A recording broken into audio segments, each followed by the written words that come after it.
Hello everyone, আসসালামু আলাইকুম। কেমন আছেন সবাই? তো আজকে বাজারে মাছ কিনতে যেয়ে সবজি কিনলাম। ও দেবরের ছেলের 3 মাস উপলক্ষে একটা কেক নিয়ে এসে বাসায় সবাই মিলে কেটে ও মেয়েকে তরমুজ দিয়ে টিফিন দিলাম কিভাবে, তো সেগুলো বিস্তারিত ভিডিওতে দেওয়া থাকবে। সকাল বাজে 7টা। তো চলে আসলাম বাহিরে, দেখি এসে কুয়াশা পড়ছে অনেক, তো খুবই ভালো একটা পরিবেশ। তো ভাবতেছি কি যে এইটা একটু আমি ক্যামেরা বন্দি করে রাখি। তো খুবই ভালো লাগে শীতের সময়, যেহেতু কুয়াশা পড়ে সকালবেলাটা অনেক ভালো লাগে, মানে শীতে একটা ভাব এসেছে। তো আমারও খুব ভালো লাগে এই সিজনটা, যেহেতু অক্টোবর মাসের প্রায় শেষের দিক, নভেম্বর মাসে মাঝামাঝি দিয়ে পুরো শীত পড়ে যায়। তো যেহেতু ঋতুর পরিবর্তন এসেছে আমাদের বাংলাদেশে অনেক। তো দেখেন আমার বাগানটার ভিতরে ঢুকিয়ে দিতে কেমন। তো এই যে সেদিনকে আপনাদেরকে দেখাইছিলাম যে বাগানে আমি কি লাগাইছিলাম, তো দেখেন সেই বীজগুলো কত সুন্দর উঠে গেছে। এই যে দেখতে পাচ্ছেন অনেক সুন্দর গজিয়েছে। তো কয়েকদিনের ভিতরে এই যে সিম গাছ, এটাকে আমি জাংলি দিয়ে দেবো সুন্দর করে। তো বাগানটাকে আমি সুন্দর করে একটু একটু করে আবার সাজাচ্ছি। এই যে দেখেন আখ গাছগুলো সুন্দরই হয়ে যায়, বড় হয়ে যাচ্ছে। এগুলোতে পানি দিলে আরও সুন্দর হয়ে উঠবে। তো আমি আমার বাগানটাতে দেখেন প্রতি বছরে এরকম আমি লাগাই লাল শাক, পালং শাক, মূলো, ধনিয়ার পাতা, তো শালগম, সব কিছু আমার এই বাগানটাতে হয়। তো এই যে দেখেন ঘরে চলে আসলাম, মেয়েদেরকে স্কুলের সময় হয়ে গেছে, স্কুলে আমি রেডি করিয়ে দেবো 3 ছেলে মেয়েকে।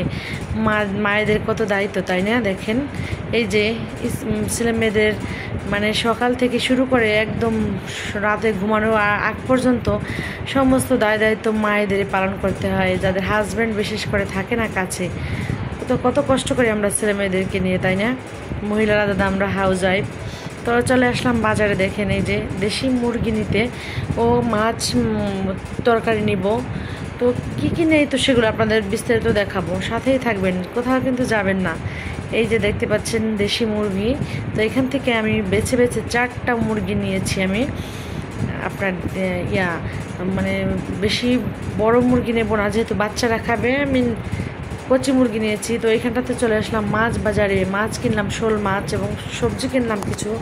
এই যে দেখেন শিং মাছ নিলাম তাজা, 500 টাকা দিয়ে হাফ কেজি। তো এই যে আবার দেখেন শীতকালীন কত সুন্দর সবজি নিলাম, সিম নিয়েছি, ধনিয়ার পাতা।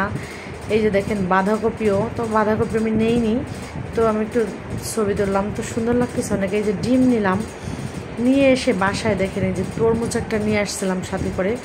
তো এই যে তরমুজটা আমি এখন কাটবো, আধা ঘন্টা আমি রেখে দিয়েছি ফ্রিজে, আমার বাচ্চাকে টিফিন দেবো, বড় বাচ্চাকে। তো এই যে দেখেন তরমুজটা এখন কাটি, দেখি ভিতরে এটাতে কেমন, আপনারাও দেখবেন। তো আনসিজনের ফল কেমন হয় তো দেখা যাক। এই যে তরমুজটা এখন আমি কাটছি, দেখেন ওয়াও কত সুন্দর লাল। তো তরমুজটা খেতে অনেক মিষ্টি। তো কথায় আছে না, যা দেখতে সুন্দর তা খেতেও সুন্দর কিন্তু।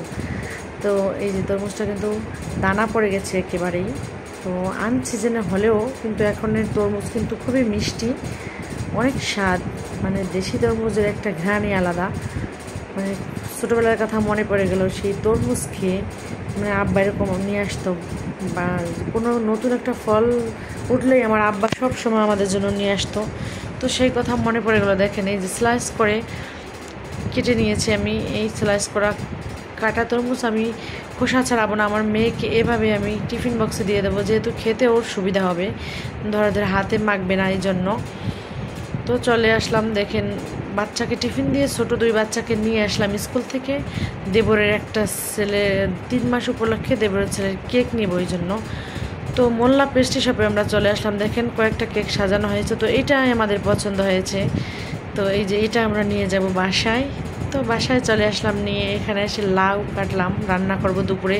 এই যে মুরগিগুলো ভালো করে খোসা ছাড়িয়ে আমি এগুলো ফ্রিজে রাখবো। এই যে দেখেন শোল মাছ, এই শোল মাছ সবগুলো ফ্রিজে রাখবো। মাছ এদিকে আমার ভাতটাও প্রায় হয়ে এসেছে। এই যে লাল শাক ভাজি করতেছি, তো দুপুরে রান্না করতেছি। আর এদিকে তাতে দেখেন আমার যা ডাক দিল যে কেক কাটবো আসেন। তো এই যে আমি কেক কাটতে আবার আমার পুষ্প সোনার কাছে চলে আসলাম, দেখেন কত সুন্দর বসে আছে, মনে হচ্ছে যে উনি অনেক বড় হয়ে গেছে আমার বাবাটা, সবাই দোয়া করবেন। তো এদিকটাতে দেখেন কেক ছবি তুলে আবার চলে আসলাম রান্না করে, দেখি এদিকে আমার তরকারিটা হয়ে আসছে, একটু পরে পরে এসে নাড়া দিচ্ছি। তো লাউ তরকারিটা কার কার পছন্দ একটু কমেন্ট করে জানাবেন। আমাদের প্রিয় নবী মোহাম্মদ সাল্লাল্লাহু আলাইহি সাল্লামের কিন্তু লাউ তরকারি খুবই পছন্দ ছিল। তো এটা তো সবারই পছন্দ হওয়ার কথা, আমারও খুবই পছন্দ, যেহেতু আমার প্রিয় নবী মোহাম্মদ সাল্লাল্লাহু আলাইহি সাল্লামের পছন্দ। তো দেখেন ধনিয়ার পাতা দিয়ে কত সুন্দর করে রান্না করছি, কালারটা অন্যরকম। শীতকালীন সবজি খেতে খুবই ভালো লাগে। আর লাউ যদি হয় শোল মাছ দিয়ে তো কথাই নেই, এক প্লেট ভাত নিমেষেই শেষ করা যায়। তো এদিকটাতে দেখেন আমার যা আবার ডাক দিল যেভাবে একটু আসেন। এই যে দেখেন ছবি তুলতেছে আমার বাবাটা, এই যে আপুর কোলে। এই যে কেক এখন কাটা হবে। তো এই যে দেখেন সবাই মিলে আমার 3 ছেলে, আমার যা, আমার প্রচুর শোনা একসাথে বসে কেক কাটতেছে, আমি ভিডিও তুলতেছি। তো ফ্যামিলির সবাই একসাথে কত মজা করতেছি আমরা। তো আমাদের ভিডিও যারা দেখেন তার সবাইকে অসংখ্য ধন্যবাদ। তো পরবর্তী আবার কোনো ভিডিওতে দেখা হবে। সবাই ভালো থাকবেন। আল্লাহ হাফেজ।